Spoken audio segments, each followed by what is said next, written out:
Dan itu tentu membutuhkan orang-orang yang memang mau di sini committed, mau kemudian itu di sini katakan terlibat di dalamnya. Sebab kemudian itu kan kami sendiri mengerjakan salak, dan salak itu satu program yang pengerjaan salak itu satu program yang sifatnya jangka panjang. Mau kita buat kemudian itu di sini kurang duri atau sama sekali tidak berduri kan bagus. Dan arti jadi orang yang berkebun tidak lagi luka-luka. Bantu meningkatkan produktivitas lahan dengan satuan di sini lahan yang makin sama. sempit. Begitu kita justru paparkan, jadi orang pintar dengan orang pintar ketemu, nanti bisa muncul ide-ide yang merupakan kombinasi.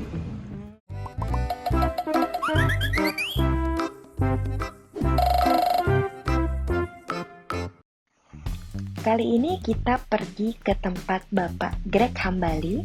Bapak Greg Hambali ini adalah seorang ahli pemulia tanaman terkemuka di Indonesia. Nah, jadi beliau dengan tekun dan dengan penuh dedikasi melakukan penyilangan tanaman sehingga bisa mendapatkan jenis tanaman terbaru, baik tanaman buah dan tanaman hias yang jauh lebih baik dan lebih menarik. Bagaimana sih caranya dan apa sih pentingnya memuliakan tanaman? Yuk! Dari sini seru juga kita bisa lihat di sini penyimpangan yang terjadi karena kemudian itu di sini ada interaksi yang kemudian itu di sini lebih kompleks lagi, yang kemudian itu tidak di sini kalau katakan ikut hukum Mendel yang biasa, karena di sini ada faktor-faktor yang di sini ikut berperan dan saling mempengaruhi. Jadi dari hukum Mendel ada faktor-faktor lain Ya, yang ada bisa faktor lain, mempengaruhi. tapi sebetulnya itu hukum Mendel itu pola dasar. Pola dasarnya dari ya. situ kita bisa mengerti apa yang terjadi. Tapi selain itu ada di sini variasi yang membuat kemudian itu di sini boleh katakan tuh sepertinya kemudian itu ada penyimpangan yang sebetulnya sih itu terjadi karena memang di sini interaksi dari banyak faktor yang kemudian itu terjadi pada saat tanaman itu disilang. Jadi secara genetik itu kita bisa lihat semuanya yang ada ini kemudian itu saling berkaitan satu sama lain. Tapi kita juga bisa lihat di sini dengan adanya misalnya persilangan, terutama persilangan yang menyangkut di sini kelompok-kelompok yang jauh jarak genetiknya akan terjadi proses yang namanya mutasi. Nah, mutasi ini yang membuat kemudian itu justru adanya di sini bahan baru untuk perkembangan yang kemudian itu nanti lebih menarik lagi untuk tanaman hias. Kalau misalnya pada manusia bisa kemudian itu yang menyangkut tingkat kecerdasan dan juga tentu juga faktor-faktor berkaitan dengan kecerdasan. Jadi kalau mutasi belum tentu jelek ya Pak, misalnya di buah, di pangan gitu bagaimana? Kita sengaja membuat mutasi. Sebenarnya mutasi itu adalah kemudian itu justru kemudian itu di sini boleh katakan landasan untuk munculnya varian-varian baru yang bisa lebih kuat dan kemudian itu lebih di sini menarik daripada yang sebelumnya. Jangan bilang oh mutasi akan jelek. Misalnya, ya dari sekian banyak yang tentu ada juga yang jelek, ada juga yang bagus. Tapi yang jelek ini bisa saja jelek dalam pengertian misalnya katakan background dari kemudian itu tanaman yang mengalami mutasi itu. Tapi dengan kemudian itu disilangkan dengan yang misalnya di sini normal, bisa muncul nanti kombinasi sifat yang jauh lebih kuat dari kedua orang tua. Jadi evolusi itu bagian dari mutasi, Pak. Ya, evolusi itu adalah kemudian itu di sini proses yang muncul dan kemudian itu berkembang dan itu dimungkinkan karena adanya mutasi. Tanpa adanya mutasi, bahkan proses evolusi juga kemudian itu di sini bisa saja tersendat-sendat atau kemudian itu bisa statis kelihatannya.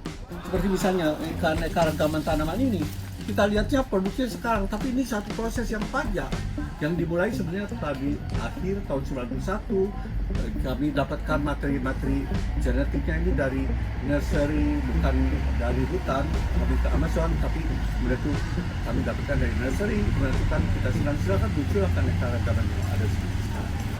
Kenapa Bapak tertarik dengan proses penyilangan, perubahan genetik, Pak? Basicnya awal cerita dulunya. Ya karena kemudian itu saya suka sesuatu yang kemudian itu lain yang menarik dari itu. Dan itu kemudian itu membuat kita jadi bertanya-tanya itu bagaimana ini proses bisa terjadi. apa kemudian mekanismenya, seperti apa mekanismenya. Nah, kita intervensi sehingga muncul kombinasi-kombinasi. Jadi kombinasi misalnya antara warna dengan bentuk dan sebagainya itu bisa dimunculkan kalau kita melakukan kesilangan. Indonesia kan karena keragaman airnya banyak tuh. Ya. Tapi kenapa buah-buah yang bagus banyak dari Thailand, dari Jepang gitu Pak, yang sudah direkayasa kayak durian montong, Pak. Kenapa kita nggak buat gitu Pak? Sebetulnya itu kemudian itu terjadi karena memang kan kita di sini tidak fokus. Kan kita nih cuma melihat begitu saja. Kita harus kemudian tuh lihat apa yang nggak dilihat orang. Nah, jadi itu seperti misalnya Thailand bisa menghasilkan yang bagus-bagus karena memang mereka fokus di sana untuk menghasilkan yang bagus dan mereka tahu yang bagus itu akan selalu dicari orang. Nah, jadi pada dasarnya kita harus di sini upayakan terus dapatkan yang lebih bagus, yang lebih bagus lagi. Sama seperti juga di sini produk teknologi lebih bagus, lebih efisien dan itu tentu akan selalu diminati orang. Ingin bisa seperti Bapak nih, basicnya harus apa dulu sih Pak gitu? Mulai dengan yang ada di sekitar. Nah, jadi kita nggak usah macam-macam, lihat yang ada di sekitar, periksa. Udah itu kan seperti misalnya kalau menyerang itu kan kita lihat namanya bunga. Nah, bunga itu seperti apa? Kita kemudian itu di sini boleh kata preteli. Nah, preteli kemudian bunganya diperiksa dalamannya seperti apa. Kemudian itu apa yang namanya putih, apa yang namanya di sini kepala sari, kemudian itu pollen atau pelajaran biologi itu ya Pak? Ya, itu pelajaran biologi. Apa yang produk alam itu jangan kita singkirkan atau kita sembunyikan. Harus kita di sini analisa. Kita harus kemudian itu periksa apa yang terjadi. Sehingga kita di sini bisa berkembang dan bergerak bukan karena itu insting yang kita miliki saja, tapi kita juga di sini menggunakan bentuk pengetahuan yang kita pakai untuk menganalisis apa yang terjadi di sekitar kita. Dari situ kemudian itu kita bisa lebih maju dari orang yang tidak sekolah. Kalau orang yang sekolah itu dia dibekali di sini pengetahuan yang cukup untuk memeriksa dan meneliti. Nah, jadi nanti dengan berlalunya waktu kita tahu untuk alat menyilangkan yang ini digunakannya pinset karena di sini perlu disimbolkan ketepatan untuk meletakkan pollen ke kepala putih. Nah, kemudian itu juga pada ini grup tanaman lain kita di sini gunakan kemudian itu di sini kuas ya karena kuas itu bisa kemudian itu juga disapukan pada kepala sari sehingga bisa pollen yang banyak kita bisa ambil kemudian kita sapukan ke kepala putih. Jadi kita mesti ngerti betul bahwa proses penyilangan itu sebetulnya ada kaitannya yang tinggi dengan proses penyerbukan. Penyerbukan adalah perpindahan kepala ini pollen dari kepala sari ya yang disebut anther kalau bahasa ininya katakan Inggrisnya ke kemudian itu kepala putih yang disebut pistil. Nah, dari situlah terjadi proses penyerbukan. Nah, kemudian kalau cocok akan muncul kemudian itu buah. Dan kalau udah cocok juga bukan cuma buah saja tapi juga ada biji. Jadi ditanam jadi tanam jadi tanaman baru yang kemudian memiliki keindahan yang berbeda dari yang apa sebelumnya. Nah, ini yang salah satu contoh kan. Tanaman yang kemudian itu ini aslinya dari Papua. Papua ya tanaman Pak? ini awalnya kemudian itu karena coraknya tidak seperti Jadi ini. ada pinknya ya Pak? Tidak ada pinknya, tidak ada di sini boleh katakan di sini urat-urat kemerahan atau kemudian kekuningan yang. Lalu Bapak silangkan dengan apa? Nah, ini kemudian itu nanti akan kita silangkan lagi dengan kemudian itu di sini saudaranya. Bisa seperti ini jadi pink Bapak apain Pak? Ini silangan pertama itu adalah jadi silangan yang namanya ini Cytosperma bakari itu yang dari Papua itu yang tumbuhnya di pinggir sungai, kita silangkan dengan yang tumbuhnya di dalam hutan. Nah, ini besar itu ya. Jadi kita bisa lihat di sini kita lihat kemudian itu seperpi apa itu bakari itu. Nah, bakari itu seperti silangkan dengan kemudian itu tadi yang tinggi tadi yang posisi di sepatu. Jadi muncul, enggak cantik dulu. Oh, belum cantik, masih belum jadi itu dulu. belum cantik, Pak. Nah, nanti disilang lagi, baru kemudian itu muncul. Jadi selalu di sini keanekaragaman itu yang maksimum itu munculnya di generasi kedua. Oh, jadi di generasi kedua. cucu, tidak di anak. Kenapa gitu Pak? Teorinya apa Pak? Kenapa Karena muncul kemudian di itu cucu? di cucu jadi di sini boleh katakan itu jadi ini kemungkinan jadi tuh ini jadi tuh seperti kacu yang Oh ya, dikocok. probabilitasnya makin tinggi ya Pak? Ya, makin lebar jadi. Iya, benar. Karena di cucu kita kemudian bisa lihat di manifestasi dari semua kombinasi itu munculnya di situ. Kalau di generasi pertama itu boleh katakan lebih seragam. Maksudnya kalau dikawinkan dia cuma itu saja, itu saja. Dalam arti yang namanya disebut galur murni, dalam arti dia kalau dikawinkan sendiri hampir tidak ada lagi perubahan yang ada. Nah, kalau ini kemudian tuh galur A dikawinkan galur B, akan muncullah misalnya F1, jadi turunan pertama. Turunan pertama ini boleh katakan anak-anak atau kemudian hasilnya seragam satu sama lain. Nah, kita kemudian tuh di sini bantu supaya mereka bisa disilangkan antara saudara.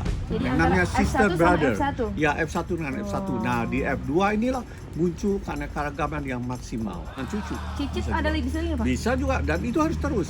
Kalau bisa memang harus diteruskan terus sehingga terjadilah kalau di manusia kan apa yang terjadi kita lihat kan keanekaragaman yang luar biasa. Karena kan manusia boleh katakan zaman dulu juga banyak kemudian itu di sini kawin silang.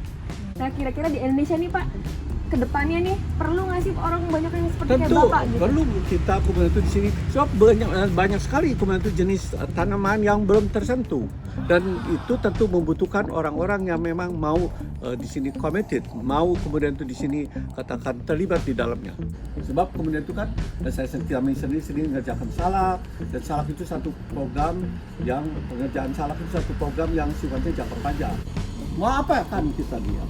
Mau kita buat tentu di sini kurang duri atau sama sekali tidak berduri kan bagus. Dan arti jadi orang yang berkebun tidak lagi luka-luka, tidak lagi buang waktu untuk mengeluarkan duri dari kulitnya kalau seandainya dia tertusuk dan sebagainya. Dan lagi juga si tanaman itu sendiri bisa fokus ke penghasil di produksi buah, jadi tidak perlu dia lagi mengeluarkan duri. Kalau zaman dulu duri itu muncul karena adanya di sini proses katakan pemakanan yang di perlindungan diri, karena kemudian itu buahnya itu kan perlu dilindungi sebelum kemudian itu Durian juga ya, Pak? jadi perlu berduri waktu Nggak itu. berduri loh. Nah, tapi kemudian kalau salak dibikin tidak berduri kan kemudian kita bisa misalnya ada pagar kebun sehingga binatang-binatang yang memang makan buahnya ya itu bisa kita cegah supaya tidak masuk ke dalam kebun. Nah, dengan begitu kan kemudian itu juga duri salaknya itu jadi daun salaknya itu bisa kita gunakan sebagai juaran panci, sebagai kemudian itu nanti boleh katakan bahan-bahan untuk keperluan. Durinya udah nggak ada lagi. Durinya sudah nggak ada. Kita jadi tidak buang waktu untuk di sini buang durinya. Jadi durian bisa juga nggak berduri dong? Bisa durian, tapi kalau durian tidak berduri itu memang menarik. Tapi kemudian itu kalau kita mesti tahu juga durian itu makan isinya bukan Tapi kan buahnya. duduk di pohon duri enak nggak sih? Tapi kalau kita kejatuhan durian yang berduri, kemungkinan mati kecil. Oh gitu? Tadinya Pak Greg mau ngilangin duri-duri, akhirnya nggak jadi nih Bukan gara-gara jadi, itu. itu menarik sebagai kemudian itu sesuatu di sini yang memang baru. Soalnya nggak perlu ya, Pak? Jadi durian yang tidak berduri, jadi lagi bukan durian kata orang, dia bilang gundulan kan nggak gundul. Tapi sebetulnya paling penting kan isinya. Waktu dia itu kan itu yang kita makan. Memang jadi dia memang jadi menarik karena sesuatu baru kan selalu menarik. Tapi kan untuk menghasilkan yang baru kan butuh waktu, biaya, segala macam. Jadi mesti dipilih dulu kira-kira mana sih yang paling bermanfaat gitu ya, Pak? Nah itu sebetulnya itu. Nah bisa juga kemudian itu kan durian misalnya gundulan itu kan juga dagingnya tidak tebal-tebal sekali, tapi memang kalau bisa disilang dengan daging yang lebih tebal kan bisa lebih bagus. Dan pokoknya unik, dan unik itu kalau memang jumlahnya masih terbatas tentu akan diminati orang. Jadi tidak salah, itu bagus, tapi kemudian itu tadi jangka panjang sebetulnya yang disajikan kan isinya. Sebab durian itu kan nanti yang dimakan itu kan yang sudah dipiring disajikan. Ya. Karena orang suka salahnya, Pak, takut makan pangan yang sudah hasil mutasi, kayak jagung itu hasil mutasi, padi hasil mutasi, nanti kita kena kanker. Ini orang awam ya, Pak. Ya. Padahal gimana, Pak, kalau dari Bapak? Itu kan karena memang ketidaktahuan saja. Karena kalau mereka sudah mengerti apa yang terjadi kan mereka tidak. Jadi proses mutasi bukan dengan dikasih bahan-bahan kimia di sinar, padahal dengan penyilangan ya, Pak. Dengan penyilangan pun bisa. Jadi itu proses mutasi yang penting menentukan di sini struktur genetiknya terganggu. Kalau struktur genetiknya terganggu bisa terjadi mutasi-mutasi. Dan itu jadi bisa karena misalnya betul paparan terhadap sinar matahari, paparan terhadap di sini sinar di sini gelombang elektromagnetik ya, kemudian juga temperatur tinggi itu juga bisa, kejutan-kejutan dari temperatur tinggi ke temperatur rendah itu juga bisa membuat struktur genetik terganggu dan akhirnya timbullah mutasi. Dan juga paparan terhadap bahan kimia kemudian itu juga jadi bisa saja kemudian itu kalau di manusia itu kulit yang terpapar, jadi akhirnya sinar UV akhirnya bisa muncul di sini sel-sel yang agresif yang kita sebut kanker kulit, melanoma dan sebagainya. Tapi kan maksudnya tanaman pangan hasil mutasi itu kalau kita konsumsi ya tidak membuat paparan kita menjadi mutannya pindah ke kita. Tanaman itu sendiri juga kan kemudian itu tidak membuat jadi dia beracun. Iya. Nah, itu dalam arti jadi dia malah bisa lebih produktif, bisa lebih di sini katakan cocok ininya ukurannya untuk ditanam di hamparan yang luas karena misalnya di sini yang tadinya misalnya padi yang tinggi kemudian itu kita dapatkan mutasi yang pendek, jadi kalau nanti ada angin besar dia kemudian itu tidak rebah dan lagi kemudian itu kan dengan pendek itu jadi nanti kalau mulai kita dengan mekanisasi jadi lebih mudah lagi karena bisa kita buat dia lebih efisien karena mesinnya juga tidak perlu tinggi. Sebenarnya kita dengan ilmu kita bisa membantu petani lebih mudah bekerja, produksinya lebih banyak, lebih efisien waktu ya Pak? Betul, dan itu kan dengan sendirinya kita perlukan itu karena kan jumlah penduduk makin meningkat, jadi kita harus di sini membantu meningkatkan produktivitas lahan dengan satuan di sini lahan yang makin sama. Sempit. Ya kalau enggak kan mau berapa luas lagi kita. Jadi kalau bisa kita dapatkan tanaman yang memang sangat tinggi produktivitasnya, produksinya itu sangat tinggi sekali dan bagus, itu kan jauh lebih menguntungkan dibandingkan tanaman-tanaman yang lama, kualitas yang sudah kadaluarsa karena tadi kurang tahan terhadap penyakit ya, kemudian itu juga kurang produktif ya, cepat rebah kalau diterpa angin dan sebagainya. Jadi kita perlu sesuatu yang baru. Tanaman hias pun demikian juga, yang lebih menarik, yang kemudian itu di sini membuat orang yang memandangnya tuh jadi hatinya tenang dan senang. Jadi kenapa Bapak milih tanaman hias Pak? Tanaman hias itu kan begini, kalau tanaman buah satunya menunggu sampai buah masak. Menunggu sampai buah masak itu banyak proses, itu harus ada penyerbukan, terus kemudian itu ada penyerbukan dia harus cocok, kemudian itu juga lagi sementara buah itu berkembang dia bisa dimakan di sini serangga, jadi itu lama. Nah itu selesai diserbuki sampai kemudian itu jadi buah itu butuh waktu berapa bulan lagi, dan itu kan bisa lebih dari setengah tahun. Nah dalam proses itu kan bisa dimakan kutu, kemudian itu bisa rontok buahnya, dan lagi ada banyak gangguan. Jadi sampai bisa dijual itu dia bisa beberapa katakan berapa bulan sampai habis 1 tahun. Jadi pirang waktu. Tapi kalau tanaman hias begitu dia berbunga, tidak usah tunggu bunganya mekar, masih kuncup saja sudah laku terjual. Karena orang ingin nanti pada saat sampai di rumah dia bunganya baru mekar. Jadi lebih pendek. Jadi tidak perlu menunggu sampai jadi buah. Apalagi sudah gitu muncul tanaman hias daun. Tidak usah bunganya baru keluar daunnya sudah laku. Dengan pemakaian pestisida. Nanti itu kemudian itu kan harus untuk dikonsumsi. Wah, ini kandungan pestisida melebihi ambang batas. Kemudian itu dilarang. Nah, tapi kalau tanaman hias kan boleh katakan di sini hambatan-hambatan itu tidak sekeras pada di tanaman buah. Jadi kalau masih segini nggak apa-apa, cuman jangan sampai nanti dimakan anak-anak misalnya. Kita orangnya jadi tambah maju. Nah, itu jadi penting. Malah berinteraksi sama ya, orang dia ya, takut, Pak? udah itu, takut nanti Minder, kita gitu. kemudian itu nanti, nggak boleh dikasih tahu begitu. Kita justru paparkan. Jadi orang pintar dengan orang pintar ketemu nanti bisa muncul ide-ide yang merupakan kombinasi. Yang jadi hybrid vigor. Ya, hybrid vigor dalam soal pikiran. Bukannya hybrid vigor dalam soal tanaman saja, tapi dalam soal kemampuan berpikir. Dan itu yang namanya Haslop Harrison itu dia orang biologi, mungkin juga sekarang udah meninggal, tapi dia bikin satu booklet Meetings of the Mind. Jadi itu orang-orang yang itu akan menumbuhkan hybrid vigor dalam kemudian di sini subjek penelitian mereka kemudian itu sedang lakukan, karena kemudian itu kan si ini keluarkan pikiran begini, idenya sebenarnya begini, kemudian itu digabung, kemudian itu jadi ada anak-anak tuh mikirnya kalau jadi petani yang harusnya padahal misalnya dia ahli kimia, dia bisa bantu dari segi pupuk. Nah, betul. Dia ahli fisika dari kontur misalnya. Betul. Itu hybrid betul, itu ya Pak? Ya betul. Dari situ jadi ada kemudian itu di sini masukan, itu ide, ada input. Kan Bapak mau hidup 100 tahun mau bikin apa lagi sih Pak? Ya mau lebih mengerti proses. Saya mau yang belum tahu.